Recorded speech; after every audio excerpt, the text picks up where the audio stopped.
expression, right? On a West Coast offense, when they throw the ball, it's either going to be a touchdown or a check down, meaning they like to press it downfield. If they don't have it, swing it out, which is exactly what we saw there. But how about the great pursuit and tackle to make a nice play? And down inside the 10 here before he's out of bounds right around the 7. Only 3 yards there on the completion. That'll lead to a 3rd and goal. And this offense on 3rd down today, they've hit it 50%, 3 of 6 to this point. They're looking at a 3rd and goal here. Back to throw. And he can't get a throw off. He's taken down. What a huge play at this point in the game.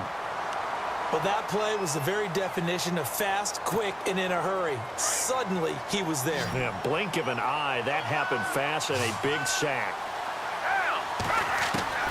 As expected, they're going for it to keep the drive alive. And it's caught. It's a touchdown. So they rally here in the final minute, and they're an extra point away from tying this game. So getting the big touchdown they needed late in the 4th. Now what do? You conservative and just tie it up? No, I think you put your practice into game situation. Go as fast as possible. You already have your play call ready to go.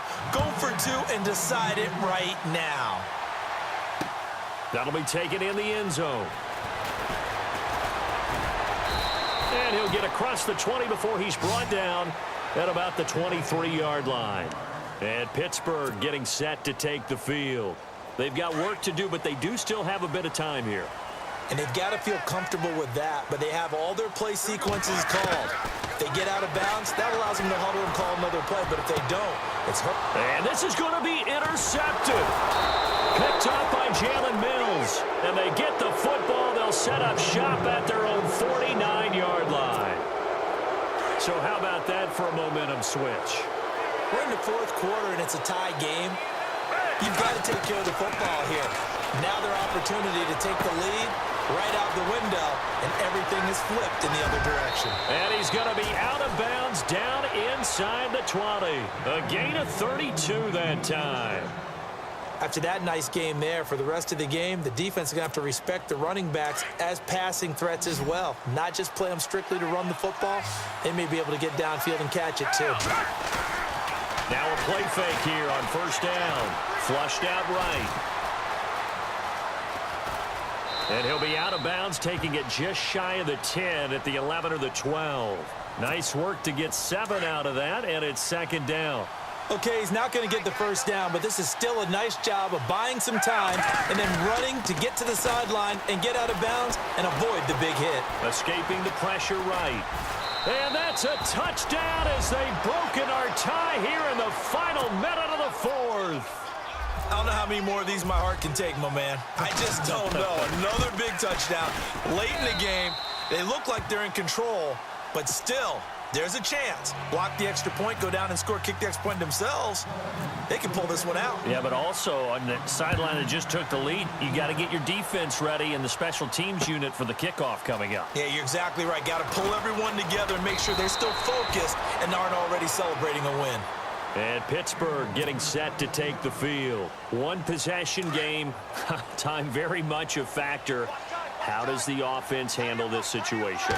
Well, in a lot of cases, they should be somewhat relaxed. And I know that's counterintuitive because this is a pressure situation.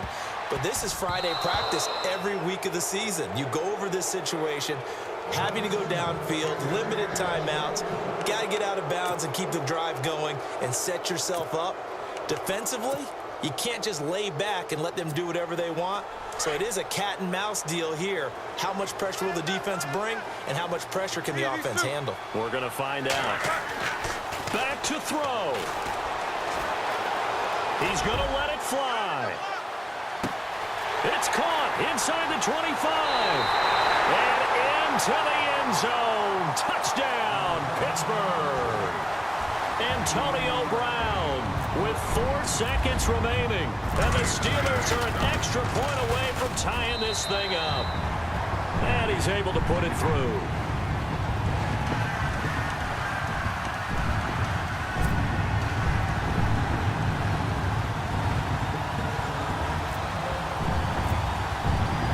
Set to go now with the kickoff. These two teams all even again as we continue in this wild fourth quarter.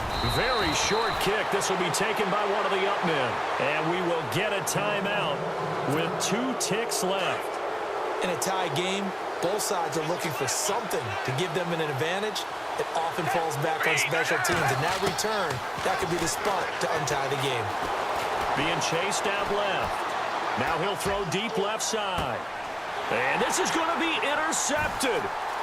Picked off by Mike Mitchell. And he's going to go down as time has now run out on this game. It's a little teaching moment here. Overtime rules. Remind us how this goes, partner. Okay, so in the past, we had sudden death. First team to score wins, but no longer. Now, if the team receives the ball, scores a touchdown, they win the game. If they kick a field goal, though, or don't score, the other team gets a possession. And after both teams get a possession, then we're into sudden death. First team to score wins the game. And he probably should have stayed in the end zone as he'll muster a return up to only the 14-yard line. Well, conventional football 101, tells us if you don't get it back to the 20-yard line on a kickoff return, that's a disappointment. But some of these teams, special teams coaches, with approval by the head coach, they give them full authority to go ahead and bring it out and try to be aggressive, almost what we call the green light, red light theory. Green light means go, red light means stop.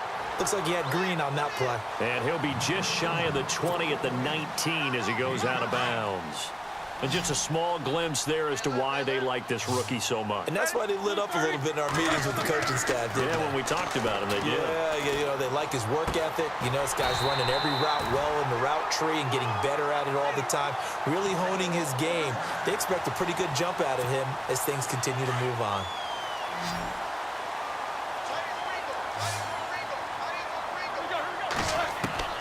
Now Roethlisberger on first down.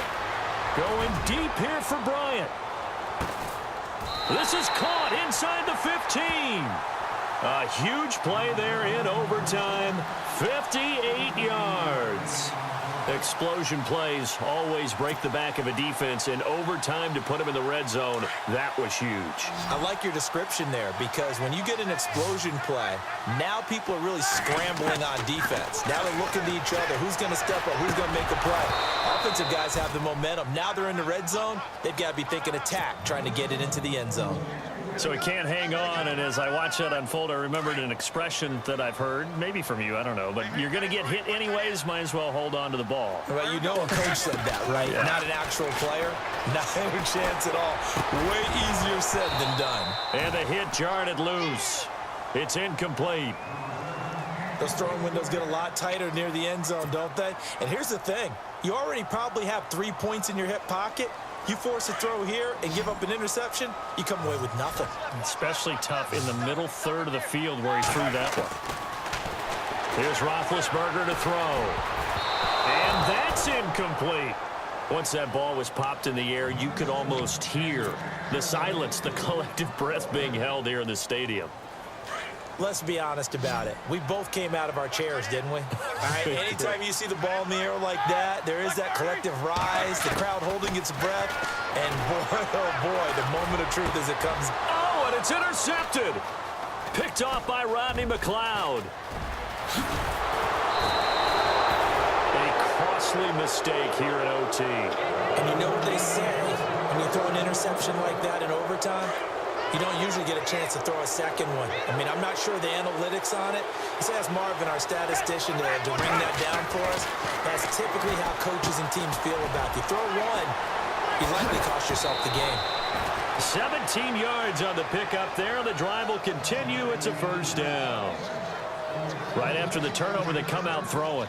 And that means it's a sudden change situation. We used to practice it on defense. Sudden change, get out there, stop the offense. But you typically run out there a little bit unsettled. I think that's why he came right out throwing the football, hoping to catch him off balance. And he did. Over the middle to Smith. 7 yards, the pickup on the pitch and catch. A little dinking and dunking that they're doing. At some point, is it appropriate to maybe take a shot? It is, if you feel good about it. But otherwise, you do what a coach told me a long time ago. Take what they give you, but make them tackle. In other words, get it to one of your guys in space. If If he makes someone miss, that could turn into the big play you're looking for. Everyone's got to be able to catch the football. Doesn't matter what position you play, but if you're on offense, be aware a ball may come your way. They run with Ajayi, and he's got a first down as he's up to the 48. They get 5 out of that one, and it moves the chains. I know the game's changed. A lot of people would say it's evolved. Look, I'm a little bit Neanderthal, okay? I love this. No exotic formations, no misdirection. Just line up and run the darn ball and pick up the first down. I love it. Yeah, 3rd and short, that's what you're supposed to do. Like you said, old school, smash mouth football. Now Foles. To the right side, caught by Salek. And he'll be brought down at the 45-yard line. 7 yards, the pickup on the pitch and catch. He's padding his already great numbers here in overtime. More importantly, though, moving his guys downfield. And I think that's exactly what's going through his head right now. Moving them downfield, putting them in a position to win the game. The stats, that's for the fantasy guys. I know they're enjoying that show. Oh, there's that man again. It's complete. And here he'll be brought down a little shy of the 35 at the 36. And now we won't see a play on first down. We're going to get a timeout instead. They'll be left with just one remaining here at OT.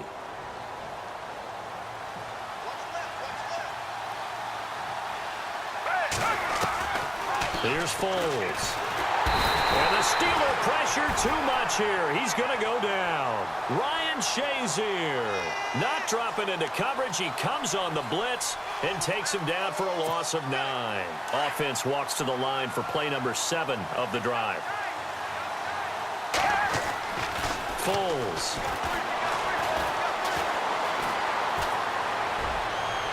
And on the left sideline, he caught it, but out of bounds, according to the head linesman. Incomplete, so the ball a little late getting there, and it's 3rd down.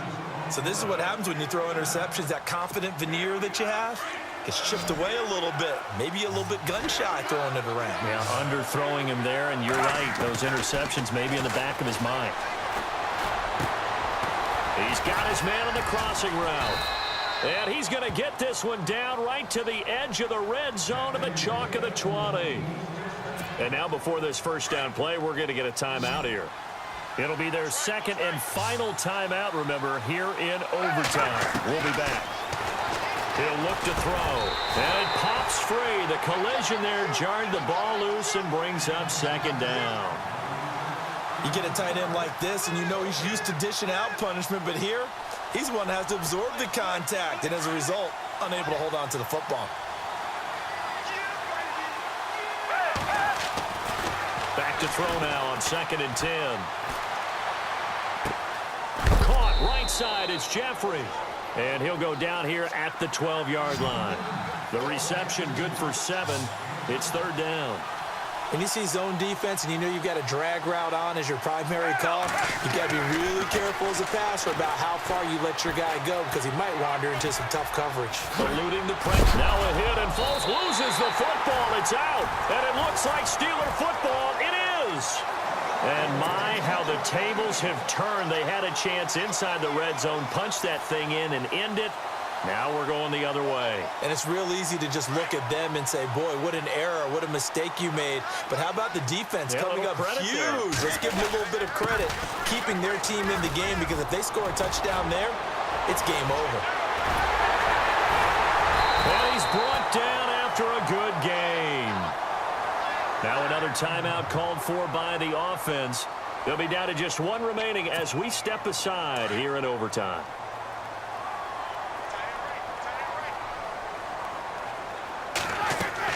They'll throw on first down with Roethlisberger. A screen to Bell.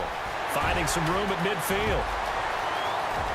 Le'Veon Bell. It's a foot race. And he's into the end zone for the touchdown. Let's go. Let's go. We eat out here, man. We eat out here. Let's go. Yeah. Good job. Touchdown.